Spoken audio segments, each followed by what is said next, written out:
All right. Welcome to another episode of Empowering My Environment. Whoa. Yeah, Jack. Man, I didn't know I was getting serenaded. Man, we ain't trying to sing. We just keep a melody in our hearts. Oh, That's there what we go. do. There we go. Positivity. All right. What's up, Paul? Hey, I'm Paul Chapman. I've been on the podcast before, but this is the first episode in a while, and so it's good to join you all. We've got a special guest tonight, Dr. Andrew Baker, professor at Harding. Some of the accolades, I've known Andrew for a number of years and worked with him on some pretty difficult problems. Andrew and his family are great folks, but Dr. Baker and his wife were actually voted in 2017, I think. Something like that, yeah. Foster Parents of the Year. Dr. Baker serves on the board of Sparrow's Promise, which is a prominent child welfare nonprofit in the Searcy area. Has been involved in helping restore hope, get its act together, and develop the model that is now running in 4 different communities. Will be 6 come January. And you serve on the board of you're a board member of Parent Council. Yep. Which provides representation to parents whose children are in foster care. Correct. And so, if you're interested in child welfare in the state of Arkansas, Dr. Baker, you would, there are other people that maybe know as much. Oh, there's some who know quite a bit more, let's be honest. But Dr. Baker's been in it for a very long time, and so he would be an expert in child welfare in the state of Arkansas. And so, Andrew wanted to come on the show tonight specifically, I think, not so much to talk about child welfare, but violence for a youth or a young adult who was a victim of violence here pretty recently. Yeah, just last week. And so what was your relation, Andrew? Because I know that I had met this young man before around you, but kind of tell us what the story was behind. Yeah, so a couple of years ago, I was asked by the state to serve on a panel at a meeting conference for all the state DCFS supervisors. And the panel I was asked to be on, I was going to be the representation of a foster parent. Then there was another lady who was there who was actually in the process of adopting her nieces and nephews. She had been a DCFS caseworker, but she had left that job because she was going to take this responsibility of adopting these kids. And then the third person on the panel was a young man who was aging out of care at the time. He was 17, but he was in the process of aging out. And if you've ever been, the lady who was there on the panel with us, she was fantastic. Much respect for what she was doing, for how she was stepping in that situation. And she had some specific things that she could say to these supervisors about, you guys made it hard in this way, but you were very helpful in this way, and wish you would have done, like kind of talking from that perspective. But the young man just took over the room, like personality-wise, and he didn't mind to call a spade. Like he's like, well, my first caseworker, she was awful. And, she didn't even know my name or phone number. Like but he's like, my new one, she's awesome. And so he's talking about that, and he was. Yeah, he didn't mix any words. He didn't mind to pack a little punch, and I was like, dude, I'm liking you now. You got this, And so as we're there on that panel, it comes up that he wants to be a translator for the United Nations, a Spanish translator.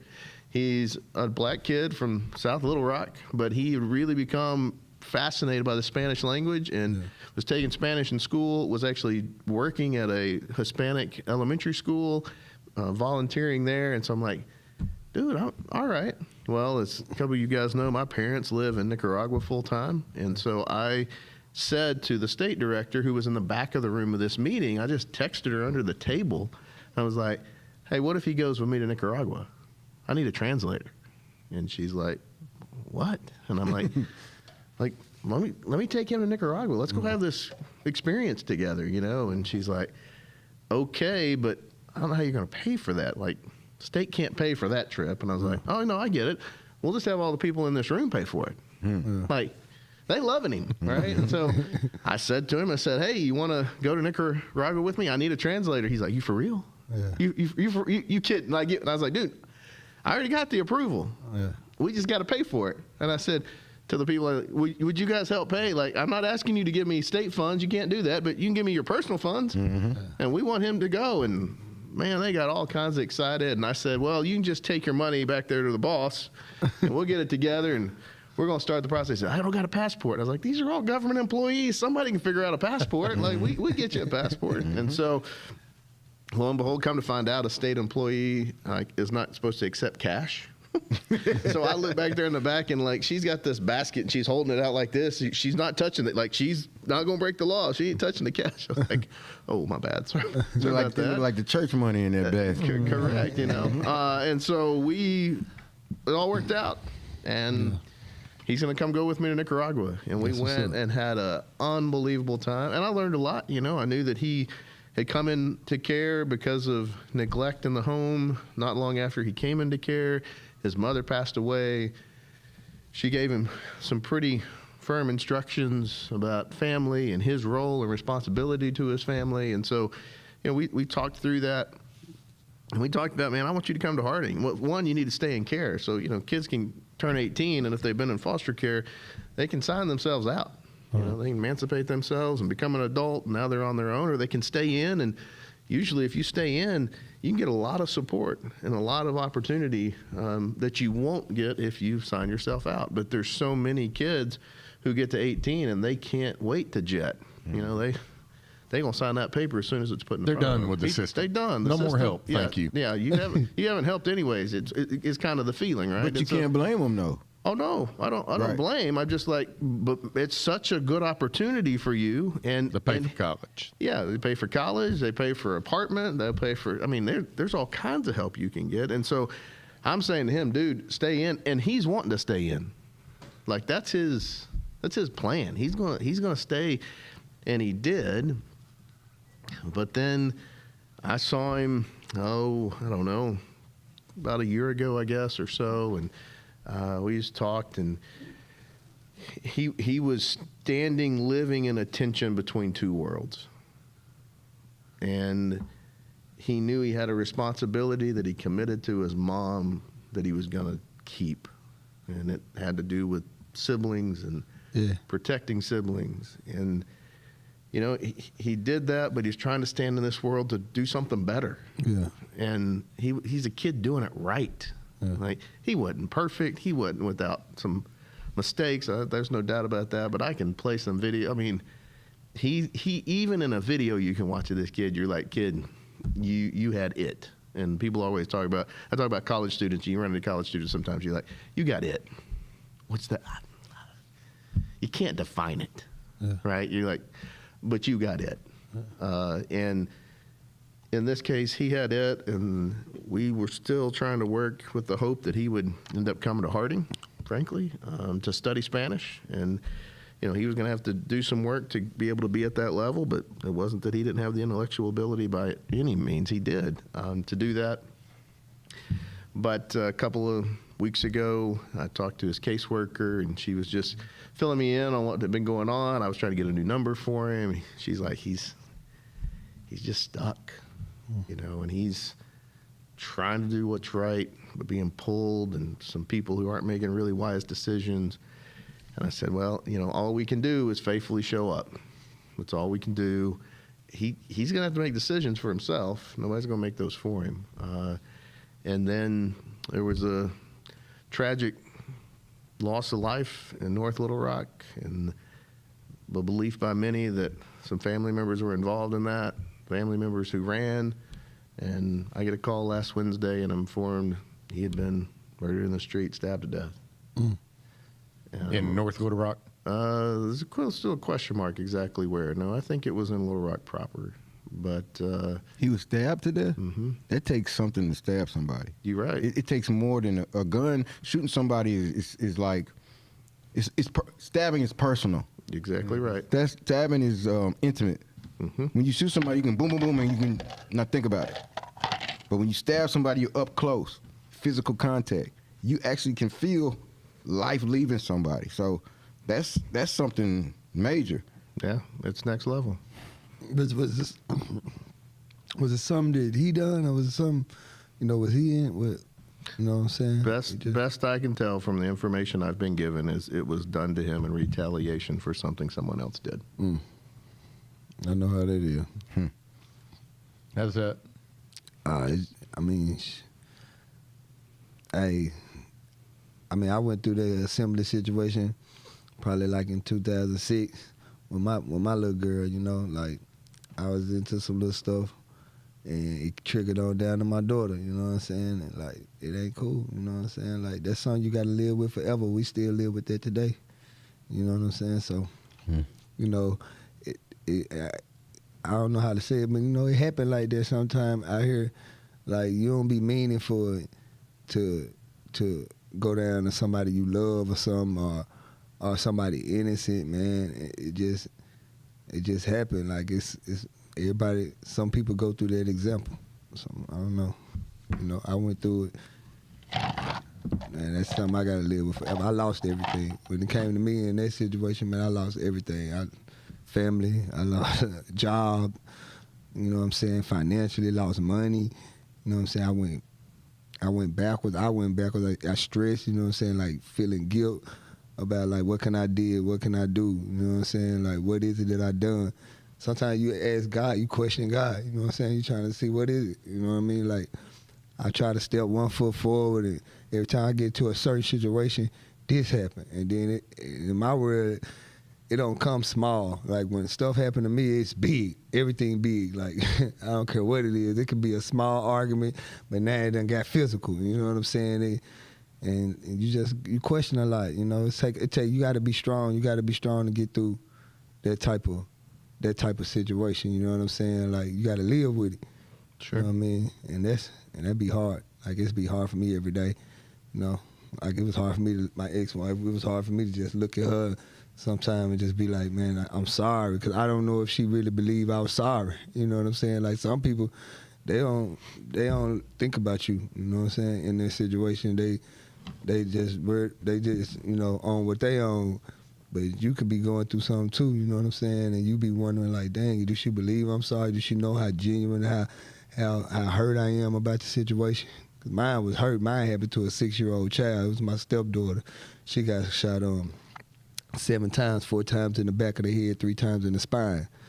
You know what I'm saying? And it wasn't for her. You know what I'm saying? To me, she was stripped of her life. You know what I mean? And that's something I fight for every day. You know what I mean? So in order to, I use this, it fuels my fire. It make me, I turned to all mine instead of negative. I turned mine into, I wanted to be successful, because I feel like if I die or if I go to jail, I lost. You know what I'm saying? Or if I die doing something wrong, I lost. You know what I'm saying? I don't mind dying for her or the cause. I'm with all that. But wrongly, nah. You know what I'm saying? That's defeating the purpose.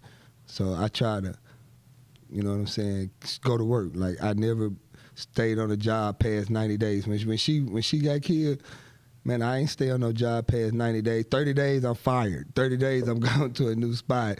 You know what I'm saying? I tried to learn how to stay on a job. You know what I'm saying? That came with time,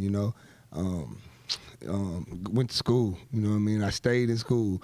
I could have dropped, you know what I'm saying, left, forget this, I'm back in these streets, because I was with all the streets, you know what I'm saying? It was kind of easy for me to turn backwards. But not to interrupt you, while you was in school, you was encouraging other people to go to school. Correct. Encouraged me to go to school. He showed me a path of education and learning. And I already thought I was smart, but Turtle showed me he was smarter than me, because he guided me to a path. Even after he had been through all that, he still was guiding and helping people. And when I got out of prison, I was lost. Like, I didn't want to work these stupid jobs. My heart was an entrepreneur. I just needed the funding. I'd had the ideas. I just did not want to work for a job, but I had to work a job. When you first get out, I had to. So I walked down the street, got a job at the Hardee's, and it jumped from there. And I was working. I wasn't even thinking about school. And then Turk called me. He was like, man, I'm in school. Get in school. That's where it's at right now. Get in school. I can't get in school. I was told in prison I can't get the loan, the Pell Grant. He's like, they don't know what they're talking Financial about. aid. Yeah, financial aid. He was like, don't worry about that. Just go up there. Like he ran the show. You know what I mean? So I did what he said. I thought he ran the show. Started So running the show. I went up there. They check mark. I was in there, and I thrived because of Turtle. I became the first president of the entrepreneurship club that Arkansas Baptist ever saw. They still haven't seen another one. I'm the first and only one. Yeah. I was helping people with my knowledge from the streets. I met Ed Davis. Man, I networked with a lot of people that help me now that I am in business on my own, that help us now, and they see where we came from. So some of these stories, they're horrible stories. We don't want them to be repeated. But if some good can come from these stories in our lives and these losses, then we could change things. Because if you can get something negative and turn it positive, that's a win all the time. It's not a win when you get a negative situation and it turns more negative. It turns worse. That's where there's a problem. Because everyone has problems in their lives. Everyone have been through trauma and tragic things. But it's about how you handle it that makes you strong and makes you come out on the other end of it a better person. And you can tell your story and your experience, and you can help somebody. Because our stories help. That's what we know from this podcast and from our lives, that our experiences, they might seem small to us, but to other people, there are life-changing stories. And Especially if they're right in the middle of it, right? They're Right in the middle of the tough stuff. And you've been through that similar state, and you can walk them through. You can basically hold their hands. And give them hope. Yes, to hold go their on. hand, emotionally hold their hand and comfort them. Because your story makes them feel like, oh, I'm not the only one going through this. Yeah. And he made it out, and he's trying to teach me how I can make it out. That's a win. You're a hero. Yeah. You're a walking hero. Well, I had somebody say to me the other day, the comment was, well, it's just a cycle and it's just Little Rock. I was like, No, it ain't I don't, just We I can't, don't, we can't settle for that I don't buy anymore. that. I don't buy I can't that. settle for that no more. I don't buy that. And the reality is, it happened. If I could change it, somebody said, well, why didn't Mateo call you? Well, he couldn't call me. Exactly. He couldn't call me. Yeah, but go get your man though. Don't an innocent person. That's script, bro. Like that It's it's weak. supposed to be rules. You know what I'm Yes. saying? Regulations to that. You know what I'm saying? Like I'm telling you, in the Army they call it friendlies. If you kill a friendly, you going to Lompoc, bro. You're gonna be in somebody's federal penitentiary. You're gonna get charged. All of that. You know what I'm saying? These people out here freely killing some innocent people. Like they just savaging. You know what I'm saying? Like nah, that ain't cool. And that's going on in the city. And that's what we trying to stop, man. That's what we don't believe in. And we was gangster or whatever they want to call us, you know what I'm saying? But we don't believe in that. Yep. We ain't never believed in Ever. no taking no innocent people out or robbing no, kicking no innocent folks' doors in. And I ain't never been on that, you know what I'm saying? And most of my drama and my enemies came from me on a righteous path, kind of, even though it was gang banging involved. But I was trying to protect something. Somebody probably done stole something out of my yard, or somebody probably, you know what I'm saying, did something to my mama or my grandma. So everybody just protecting their turf, you know what I mean? Well, it's that reality that we're in a honor shame culture, right? Like that's just it. Because it used to be honor amongst thieves. You ever heard that saying? Yeah. There's honor amongst thieves Yeah. because we all do the same thing, so we honor each other because we are in the same boat. It's not like that. There's no code of conduct, and I constantly talk about this on this show. We are coming up with a program that directly affects the code of conduct of the streets for the young people. We're implementing a program. EME is sponsored, and it's going to be ran by EME, that we're gonna do something that's out of the box. We're going to do things out of the box, and we're going to change the game. So you guys be ready and have your children ready, because we coming to get them, to show them the code of conduct of being a young man in this world, because most of them don't know. It's not because they don't want to know. It's because they don't have the people that are teaching them. They don't have the right people in position to show them how to be a man. Everybody says that they want to be OGs, and everybody says I'm an OG and all that, but OG is an action word. It's not a sit there on your butt and be your age type of position. OG is you out there. Yeah. You out there training, teaching, and showing them what not to do so they can be better. The street culture has become so So bullshit. It's bullshit. Yeah. That's how Bullshit. Like a lot of this do with the gangs. So with gangs, I don't care what. Even with us, we still had certain stuff we couldn't do. You know what I'm saying? Like we didn't just go smoke somebody's family like that. You know what I'm saying? Like you might hurt somebody's family, but his people might be powerful like that. You might end up buried in the sand somewhere. You know what I'm saying? Like you can't do certain stuff like in this city freely doing it. Like it ain't no power on the streets, bro. They don't respect nobody's family. You know what I'm saying? They ready to go to war with any and everybody, and that ain't it. There's some people you ain't supposed to be able to touch. There's some people you ain't supposed to be able to just run through the family. You got to have some respect somewhere on these streets. And these gangsters and these people out here on these streets, they ain't got no respect. You know what I'm saying? They disrespecting people. You know what I'm saying? Like even in the rap songs and all that, you look at the songs, they talking about the dead and all this old crap. You know, they think it's cool to, I ain't get you, I got your daughter. You know what I'm saying? They think they're cool until it happened to them. You know what I'm saying? Until when they reap what they sow. You know what I mean? So it's a lot of stuff we got to change as a culture, as a people, man. But, Yeah, they don't but understand our condolences to you, Andrew. For real. Yeah, and lost a the life person's mysterious. family. You know what I'm saying? And, you know, we did counseling. You know what I'm saying? Me and my ex-wife, we counseled. We like I said, I went to school and got through what I did. You know what I'm saying? You just got to find out what worked for you.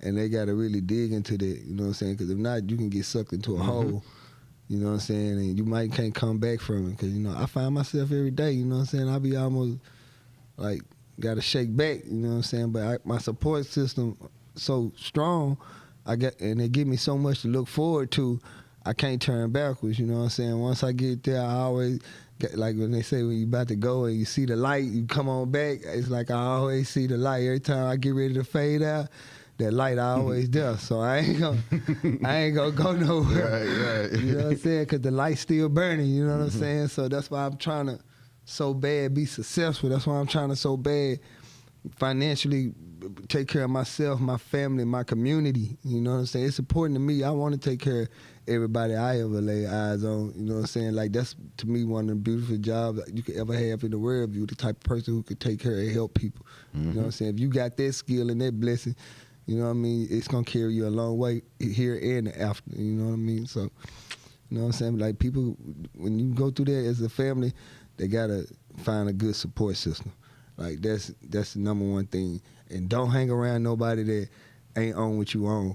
You know what I'm saying? Like you can get caught up if you got 6 people in front of you and they all on something negative. It's like we're going to take care of it this way, then you're going to eventually deviate to that way. But if you got somebody that can be like, nah, we can do it like this, we can do it like that, and let God handle the business, you know what I'm saying? Let your soul, or however your belief handle the business, you know what I'm saying? It can get done, you know what I'm saying? Man, I did a lot of things by prayer, you know what I'm saying? Like straight up, like I used my mental strength when it came to, like I really dug down and I prayed, and I prayed to everything, you know what I'm saying? That help me, you know what I'm saying? Do what you got to do, fight for me, you know what I'm saying? So I was a felon, so I knew I couldn't have guns. I knew I couldn't protect myself. I knew I couldn't do nothing. I got people hunting me. So what other can I do besides pray? And it worked. You know what I'm saying? Like it really worked for me because I wanted to win, and I knew I was strong, and that's what I did, man. I got down to prayer, man, and I prayed for my enemies, man. I prayed for my family and myself, and I came out all right. You know what I'm saying? And that's what the people gonna have to do as a family. You know what I'm saying? Just find a good support system, counsel a little bit, and you ain't gonna never forget. I swear it's gonna be like right now. We You know ain't what I'm gonna saying? forget. Just talking about it make my stomach feel funny, make me feel jittery. I got uncomfortable immediately. You know what I'm saying? So you know, I try I to saw shake. it when I asked. Yeah, I like looked at I it too. always immediately. Yeah, I 'cause, appreciate saw that it. you can still you know. talk about it though. Yeah, I be angry, you know what I'm saying? Anger a lot. You got to control that anger, you know what I'm saying? Because it's still stuff you want to do, you know what I mean? Because you feel like you ain't never done enough. You know, like, have I won enough? You know what I'm saying? People got you know, it's people still had something to do with my child still running around here, you know what I'm saying? And, you know, I just pray to God. I let him handle it, you know what I'm saying? Sure. Any means, that's what you got to do, man. That's what we got to do for these streets right now. We praying. And right now, God trying to put everything in action. You know what I'm saying? We really trying. You know what I mean? We trying to bring new things to the community, new events, new programs to show people how to do it. You know what I mean? Well, Friday at Harding, we had a lady who was speaking in our what we referred to at the University of Struggles with Faith Week, just some people sharing their stories. And she was a professor. She is a professor at Harding. Unbelievable story. Her husband actually died while they were on a walk. But they're out walking with their 2 children. She had a 7-week-old child, and he fell over and, never came back. And one of the most powerful unpacking of the whole emotion of loss and grief. And she said, we live in a country in which the pursuit of happiness is like in the original document. Mm-hmm. But we've messed up what happiness is. And she's like, and we've made things either or. When in reality, almost all of this is both and. I can be joyful and sorrowful at the same time. Yeah. And it's okay. And, because of a belief that I have in the promise of who Jesus is, I look at it and say, okay, that's not how it was supposed to be. That's not how it was intended to be, but it's how it is. And now what do you do? And knowing that, looking at it going, well, revenge doesn't work. It's never worked. What turns things upside down is when the revenge gets replaced with, you're forgiven because I ain't going to let you control me. You don't get to do that. But how can that message begin to permeate? And here, Dr. Rodenbach on Friday, just unpacking, I was blown away, by her ability to stand there and say, I just live in both. And now she's a, lady who's lost her husband, has 2 really young children, and she just powerfully was like, I live in both, and it's okay, and for me, that it was like, thank you, God, for a breath of fresh air, because I felt pretty suffocated on Thursday and Friday. It was like, wow. And then Saturday, I went to an event here in Little Rock, and Eddie Ray Hinton was speaking, who's a guy who had been on death row in Alabama for 36 years for something he didn't even do. Oh, I heard about that event. I didn't even make it. Man, unbelievable. Yeah, I saw that on Facebook. Unbelievable. Yeah. And I was supposed to bring a welcome after that from the university, that church, Pleasant Valley, being affiliated with Harding in some ways. And so I was asked to bring this welcome. And I said to the guy running it, I said, man, I just listened to that, and it was powerful. And there was a presenter even before him, and unpacking, here's love, whether we want to talk about it or not. The reality is it's what changes the projection of so many things, right? And so I said, we've had this situation with a kid, found out on Wednesday, there's some question. The state has limited funds in which they can pay for a funeral. What if we put it in front of these people and just see if they could help? I like that with a $4,200 check. And what we said is whatever extra, so they were, we're going to give, state's going to give their amount to cover funeral costs. We'll cover whatever's left. And then the rest of that money, we're going to put in a scholarship account for kids who are aging out of care that want to study foreign languages and come to Harding. In honor of Mateo, like, dude, we're going to tell your story, bro. We're going to tell a story about a dude who was trying to do it right. It's like the Door Unit. Exactly like the Door Unit with that scholarship. It's exactly that way. They go to school to take Spanish. Yep. Yeah, that's what he liked to do. And that scholarship is a reminder of his life. So his legacy lives forever. Right. Just like the Door Unit. It's a weapon. Yep. It's a weapon, and it's also a shield, too. And then as a parent, you appreciate it so much. You know what I'm saying? Like when they gave scholarships in Kamai's name, it made me and her mama, it made we could stick our chests out. You know what I'm saying? We like, yeah, we win it now. You know what I'm saying? Like I threw something at them. That was the bullet. You know what I'm saying? So that was the revenge. Yeah. That's success. Success is the best revenge. It's the only revenge. Yeah.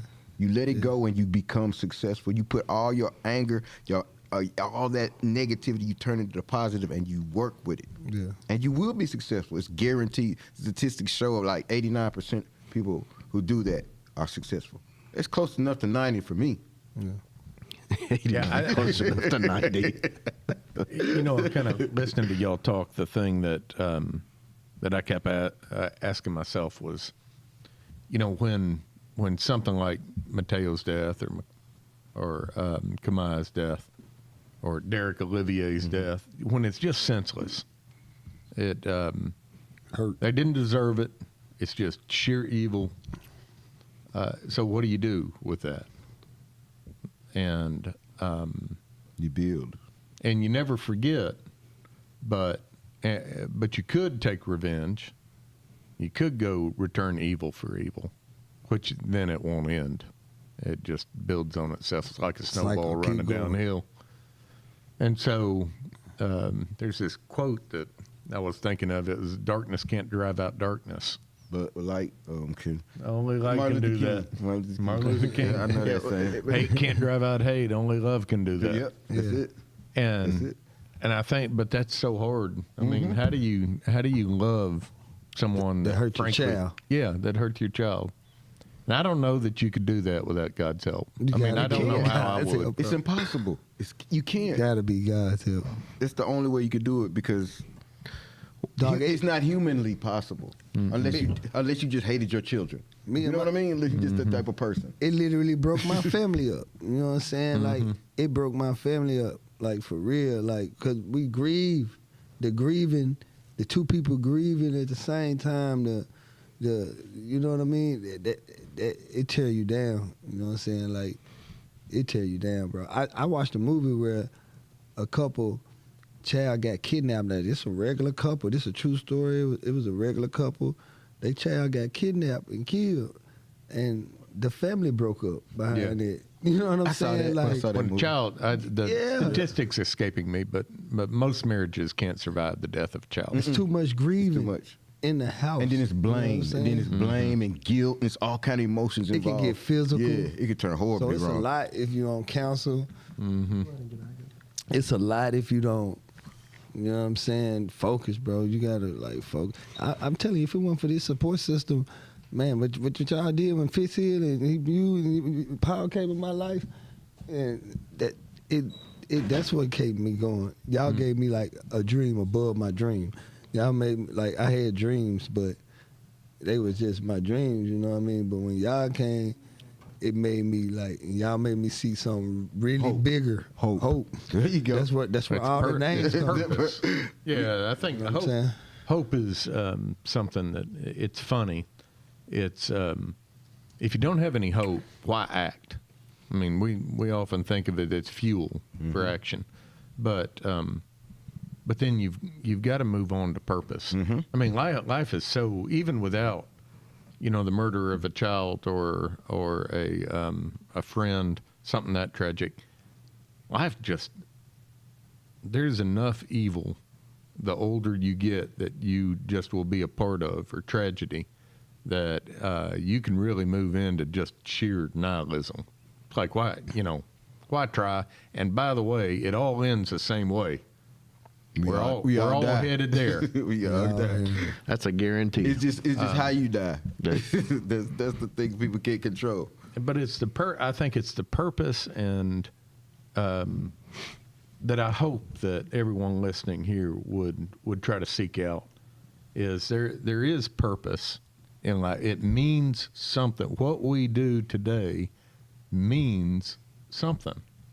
And if you don't believe that, then, you know, I wish that you'd reach out and talk to EME, go talk to your pastor, talk to a good friend. But without that, when the trouble comes, it's going to take you down a deep hole.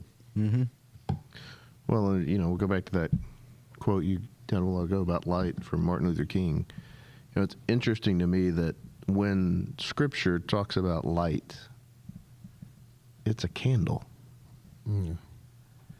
When we think about light today, we think lights like that, flashlights. Different times. Well, it's different times, but the idea that we think about is a completely foreign concept to when Scripture talks about light. Because what does a candle do? Light up the room. A candle can light up the room, but it's only going to give you enough light for about that the area. next 2 steps in Right. that area, and it's inviting people in. Right? Whereas a flashlight, well, it's just repulsive. Right? It shows in math, and it might show you way down, but well, Ecclesiastes says, steadfast love of the Lord never ceases. His mercies never come to an end. They're new every morning. I only got enough mercy for today. I don't get it for tomorrow. And to respond and say, all right, I'm going to carry a candlelight, not a flashlight, because I want to invite people in. You know, how do you break this cycle of just senseless? You can't make sense of senseless. Senseless is senseless. The word say less. Yeah, right, yeah, it's done. It's done. So then I got to start inviting people in, and I look at, you know, crazy example of Jesus is when Scripture tells us he is the most powerful person in the room. All authority in heaven and on earth had been given to him. He had all of it. He's the most powerful person at the table. What's he do? Stands up, grabs a towel and a basin, and he goes around and he washes feet. He washes Judas' feet. He knows in advance Judas is the guy that's going to betray him. He washes his feet too. Peter says, "Don't do that. Like you can't take the form of the lowliest form of servant. Like you're the rabbi, you don't do that." And Jesus says, "If I don't, you can't have anything to do with me." So Peter's like, "Well, then fine, wash all of me." And Jesus is like, you don't get it. Like I'm taking this posture, I'm taking the merciful position, and I'm going to sit here and I'm going to wash your feet and make a statement for the rest of humanity and end it by saying, Jesus, most powerful person in the room. Scripture says all authority on heaven and earth. You can't get any more powerful. And then it says, I didn't come to be served, but to serve. My question for myself on Sunday towards this whole situation is, how do I serve in this situation? I'm as mad as I can be. But I'm going to have to show up and know in so doing, the light that I carry isn't a flashlight. It's a candlelight. I'm probably going to invite some people in I don't really like. But if it's nothing going to change if we don't, right? I look at Bob Goff, a friend who wrote the book Love Does that a lot of people have read, but you know, Bob tells a story about being the lawyer in Uganda to prosecute the first witch doctor in Ugandan history of human trafficking. First one. It had never been done before because Ugandan law was set up that said, yeah, we want to get the witch doctors, but the person that is perpetrated against, and what they would do, these witch doctors would remove the private areas of little children and take the private areas and place it in the foundation of a home so the evil spirit stayed away. It's as messed up as it sounds. But the law was passed to say, yeah, we're going to not, but the kid has to live. So you can't bring charges if the kid it's done to is not alive. Well, you ain't never going to. No, they would kill all the kids. Correct. That would make sense. You know? Not to get caught. And so here, Bob, they get the first kid who lived. Bob's like, all right, I represent him. You got judges in Uganda. We ain't hearing that case. Those witch doctors. Bob's like, no, you're going to hear the case, and I'm going to represent. We're going to convict this dude. Right? And so they go to court. I mean, it's a huge national deal. This is the first witch doctor to be put on trial. Yeah. The kid testified he did it. Well, they doesn't get any more. That's a guilty dude. Found guilty. First one ever. What year is this? Hey, what year is that? What year did Bob find the guy guilty? He's part of his law team. That's why I was asking him. It was 10, 15 years ago, but I'll tell the whole story. Doggo John. I tell the whole story for this one point. They found him guilty. You know the first thing Bob did? The lawyer that was responsible for finding him guilty? He walked over under a table and he got a basin of water and a towel and he washed the witch doctor's feet right in front of everybody. So that was like a sign of forgiveness. It's exactly what it is. It's And a sign of humble and and you're peace. you're not gonna own me. I'm gonna talk about putting some burning coals on somebody's head. That's almost like if you think about it, reverse psychology. Like, Well, I think that's what King was talking about, because he had suffered so much injustice and so much hate, and what do you do with that? And the years and years and years of injustice. How would you even attempt to apply justice to that? If justice is making things right, you can't. You couldn't. You still can't. So what he was saying was it's not right, but the way to approach that, you have to, someone's going to take the hit, and he ultimately did. He took the hit. He was assassinated. And so I'd say the thing that I've seen from the little bit of history I've read is, in great injustice, there are people that will stand up and make the change, but usually at great cost to themselves, through their life, through finances. But that is the way to make change, because the way that I would want to go about making change actually just perpetuates the things. It doesn't make sense. It's a real paradox, I think. But I think it also goes to what you were talking about with Jesus. So he could have taken power, but instead gave his life up.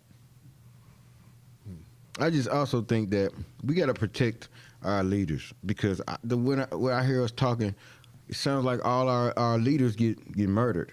Yeah. And I think that could have been changed in history if we could change it now, because we have young leaders now, including ourselves. The community has to protect the leaders. See, that was the problem. They didn't protect. They didn't surround.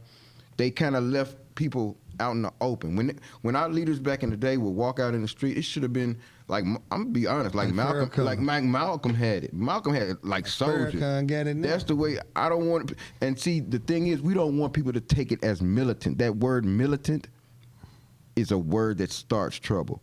Because I watched the news today, and I watched the news yesterday, and I watched the news, and I watched some YouTube footage. And when the news and the media say something about black people, they put words in there, and words are spells. Words mean something. Words can change a whole nation's. Words are used for propaganda.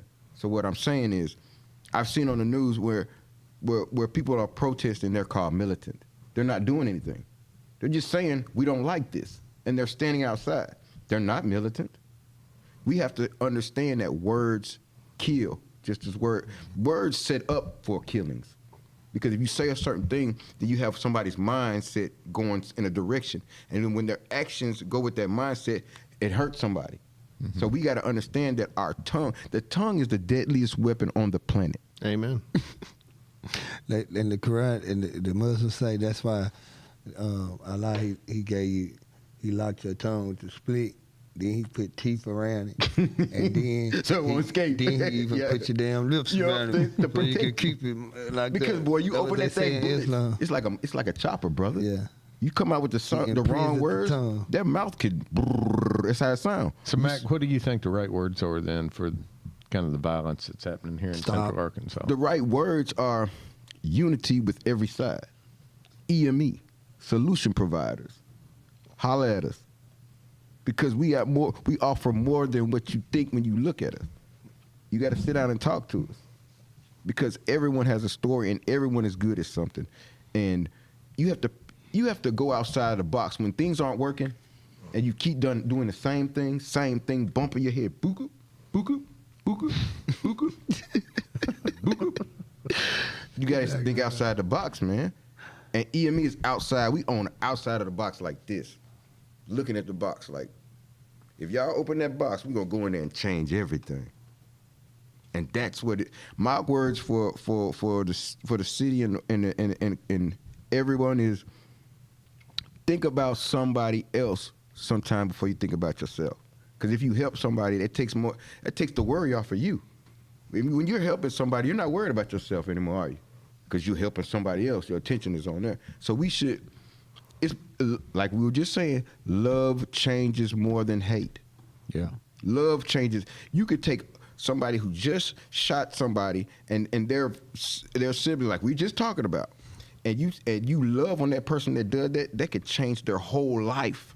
100%. It could change them from, they could have been that killer that day, but 2 years later they are somewhere helping everybody. I've heard of stories where moms have forgiven and then built a relationship with the folks that murdered their kids. It's gonna take a long time. That take strong. It does. Yeah. It does. Like me, in my situation, before LaShonda, before my wife forgive them people, I be done had to forgive them before she will. So it's kind of hard to make somebody forgive. That doesn't mean No, you not forget. making. Yeah. Not making. Them chosen people like you can do it. Like I forgive some things.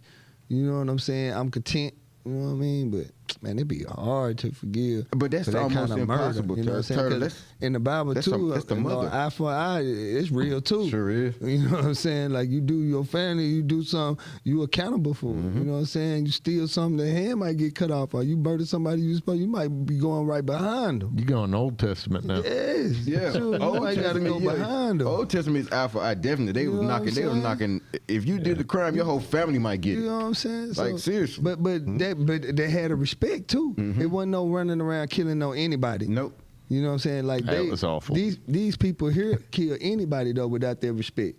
Like they running wild. Like bullets ain't got no names. Like they just go out here. What happened in Pine Bluff? You just went out here and sprayed the whole crowd up. You know what I'm saying? Like that ain't it. Yeah, that's senseless. That's just That ain't pure it. evil. You send your child to the club. You think you coming back. You just gonna have a good time.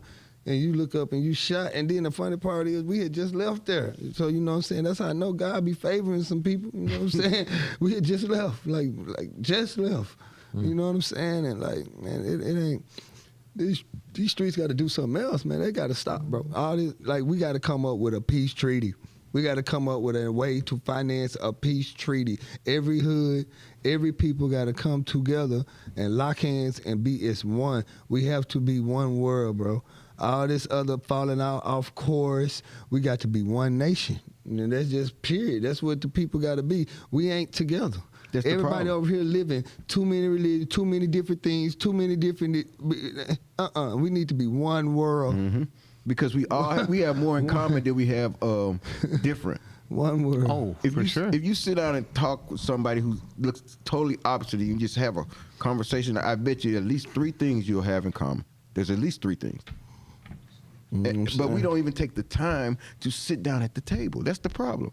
We don't even take the time, like Turk said, man, peace treaty, stop the violence, unity with every side. It's so simple. Really, the solutions are simple. It's us making it hard. It's people out there making it hard because the way we talking about it sounds simple, doesn't it? Oh, but people are involved, so it all of a sudden becomes really complicated. It's always jacked up. complicated. So Well, and Especially then when you- it's innocent blood, it's definitely gonna be complicated, bro. Well, and you asked that question. It was You die because your brother did something, or you die because your daddy, your protector. In my case, the daddy. You know what I'm saying? I'm supposed to be protecting this house with all costs. You know what I'm saying? I felt like a failure. I still feel like a failure today. You know what I'm saying? So, you know, like sometimes, for real, I want to tell my wife, though, for real, I'm sorry. You know what I'm saying? Like, I ain't mean for it to happen that way. Like, I ain't never said that to too many people or whatever, but I apologize. You know what I'm saying? Like, I really do. Like, let it eat me up every second, every day, every hour on the minute. You know what I'm saying? But I'm going to continue to do right. You know what I'm saying? I ain't going to let it drag me backwards. You know what I'm saying? And we're going to push forward. You know what I'm saying? And that's what I give the advice to the family, man. You got to push forward, take it day for day. You know what I'm saying? And try to honor their name, he or she, whoever it is.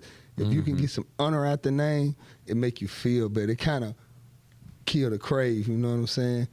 But you ain't going to never forget. and it's hard to forgive somebody that do it. But it's gonna be a time where you can, when you need that peace. When you need the peace to forgive in order for you to survive, then I suggest that's what you do. But if your forgiveness how you forgive and your revenge how you revenge, then that's what you got to do. You know what I'm saying? Because this got to stop, bro. Like, you can't just get mad and handle up and then don't go get your man and then come back and kill his family, his brother, his sister, his kid, and all that. Like, that ain't it. That's genocide. That ain't no complete civilization. That ain't none of that. You know what I'm saying? Them type of people deserve to whatever happened to them. You know what I'm saying? Whatever happened to him. Killing these kids. That little buddy probably wasn't no more than, 18? 20. He ain't even had a chance. You know what I'm saying? He ain't had nothing to do with nothing. He ain't had a chance. Yep. You know what I'm saying? Like, that ain't it. And then it's also that way in our neighborhoods. But we also kind of use that thing like innocent or somebody might, okay, I understand what Turtle's saying, innocence. That means they're not involved in the streets. Right. At all. But also stop killing street dudes too. Because it's also have the same rule. Just stop the killing, because killing, it just makes it worse for everybody. It's bad for business. It's bad for the community. It's bad for progression. It's bad for us trying to get growth. It's bad for us to trying to build our neighborhood. It's bad because it all comes every time we do something in our community. And this is a fact. This is a fact. We live this. We live this in our community. Every time one thing happens in our community, the powers that be, those voices always say, we knew that's going to happen in their community. So we always showing them what they expect. We always showing the government, the city, police, whoever, that what I thought about them, my stereotype on them is right. So we got to change that narrative. That's the thing. We got to start doing things differently. What we doing now is not working. It's not going to work anymore. It's over. Stick a fork in it. It's done. You can't do economic development if you don't have safety. I mean, you've got to have safety. That's what especially for kids. I mean, you got to have safety. If you've got safety, and then you can start building stuff on it. But you have to get safety first. You got to get safety. You got to make sure that everybody who's involved knows that this neighborhood is protected and safe, and we know it. So here would be a global illustration. So after World War II, we had the biggest Navy in the world. And we were the only country in the world that could guarantee free trade. So we set up a new deal, and we said that the U.S. Navy, for our allies to fight the Soviets, we're going to guarantee safety on the open seas. Now, everyone benefited from that, including our enemies. They didn't have to guard their ships, as for the first time in human history, they could move oil from the Persian Gulf to China, who imports a lot of oil. And they weren't friends. They weren't enemies, but they weren't friends. But they benefited from the safety that was provided. And what we saw after World War II was the largest growth out of poverty that we've ever seen. And that's because safety existed. Now what we're seeing as we've retreated from the world is safety's going away. And everyone's got to guard their stuff again. And it's about to return to the way that the world usually was. And so if you take kind of that global picture of it and you move it down into neighborhoods, if you don't have safety, right, you can't, poverty reigns. Violence reigns. No one's going to put a store there because it's too expensive to operate the store. The customers, no one's got any money in the place, and they can't spend their money. And so the first thing we've got to get is we've got to get safety. And I think the reason why I like EME so much is because, just like you were saying, trying the same old thing over and over and over again and expecting a different result, it's crazy. Ain't going to work. We know it. It's insanity. And so It's chaos. I think the inside out community development is the thing that we've got to do. And so that's why I like EME and support it, and will continue to do so, and help y'all find some resources, innovate, and come up with some more ideas. But if you don't have safety, then you've got nothing. You got nothing to build on. You have nothing, man. It's the Wild Wild West. Your neighborhood's the Wild Wild West, basically. People can come around, shoot up a store, rob the store, and there's no repercussion. There's no code of conduct. There's no behavior adjustment. There's no community violence prevention, because that's what EME is. We are community violence prevention team. That's what we do. We prevent the violence, and we try, if we can get in the middle of it, after it, we can also stop excess violence, because there's going to be violence in the city. That's a fact. Yeah. But we're trying to knock the percentage down. We can't completely wipe out violence. Nobody can. Right. But we can put a dent in it. We can knock it down to 10%. And start getting safety in the neighborhood. Exactly. We can work on our neighborhoods, and that's what the thing we're not doing is we're not coming together in our neighborhoods and uniting and fix one neighborhood, then everybody fix another neighborhood. It's a process. It's like a tidal wave. It's like a ripple effect. One neighborhood fixed, let's everybody move on to the next neighborhood. Now that neighborhood's fixed, we got 2 neighborhoods fixed now. Now we're on the 3rd one. It's about unity with every side. That's how it works. If you don't work together, you're guaranteed to fail. One nation. That's it. See, we separate ourselves with race, color, gang colors. Everything we use to separate ourselves, we need to turn it around and unite. Gangs should be united. There shouldn't be there should be Bloods and Crips and G's and folk, but they all should be together. One mindset. Build your community. Don't you know that your community will love and respect you and take up for you if you are building in it? But if you're taking from it, you're a pariah. You're in the way. Move around. Move around, brother. If you ain't helping, you hindering the process. And that's from EME. We appreciate y'all watching, too. We had some excellent shows, don't we? Thank you kindly. Yeah. Paul, you going to take us away? Hey, yeah, so thanks for being on. I do want to thank Dr. Baker for being here. How about Appreciate you have you. the last word, Andrew? Go ahead. Well, I'm going to go Romans 12:21. Do not be overcome by evil. Overcome evil with good. I don't believe Scripture lies. So there's the reality of that being a possibility.